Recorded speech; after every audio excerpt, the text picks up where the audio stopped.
நான் ஒரு கேள்வியே கேட்கிறேன். இப்படி ராமனுக்கோ மற்றவர்களுக்கோ பெண் பார்த்து கல்யாணம் பண்ணி வைக்க விஸ்வாமித்திரன் யார்?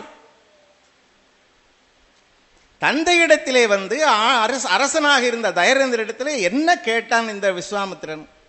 நான் யாகம் செய்கிறேன், அதை காப்பதற்கு கரிய செம்மல் ஒருவனை தந்திடுதி. இதுதான் கேள்வி. கரிய செம்மல்ன உடனே ஐயோ ராமனை கேட்கிறான், இவன் பயந்தான். ரொம்ப அழகான பாட்டெல்லாம் கம்பனுடைய பாடல்கள். கடைசியில் வசிஷ்டன் தலையிட்டு இல்லை நீ அனுப்பு என்றவுடன் அனுப்புகிறான்.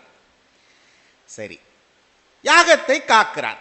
யாகத்தை காத்து முடித்தவுடன் நன்றி என்று சொல்லி வேண்டுமானா கொஞ்சம் நினைவு பரிசு கொடுத்து இவங்க ரெண்டு பேரையும் கொண்டு வந்து அப்பாயிட்ட கொடுக்க வேண்டியதுதானே உன் வேலை. வேள்வி காக்க வந்தனர் வில்லும் காண்பர் என்று இவர்கள் எல்லாரையும் கல்யாணம் பண்ணி வைக்கிற அளவுக்கு என்ன உரிமை இருக்கு விஸ்வாமித்திரனுக்கு?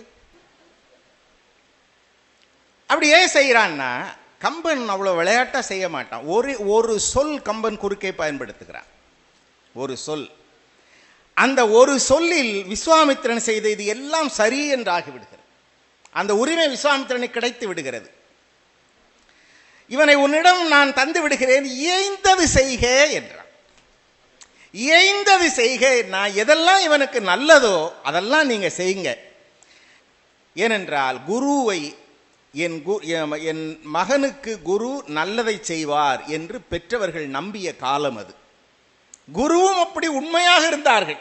அதையும் எடுத்து பார்க்கணும். இப்ப பாருங்க, அகலிகைக்கு உயிர், கல்லுக்கு உயிர் வந்தது, தாடகையை கொன்னாச்சு.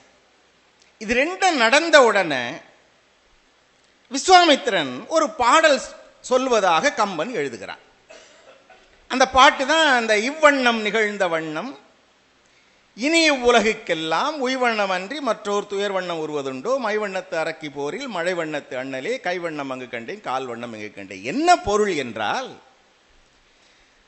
வளர்ந்து வரக்கூடியவன் ஆற்றலை வெளிப்படுத்தினால் அதை உற்சாகப்படுத்தி ஊக்கம் செய்ய கொடுக்க வேண்டிய கடமை ஆசிரிய பெருமக்களுக்கு இருக்கிறது என்பதுதான் அந்த பாட்டனுடைய அடிப்படை பொருள். பாராட்டணும்.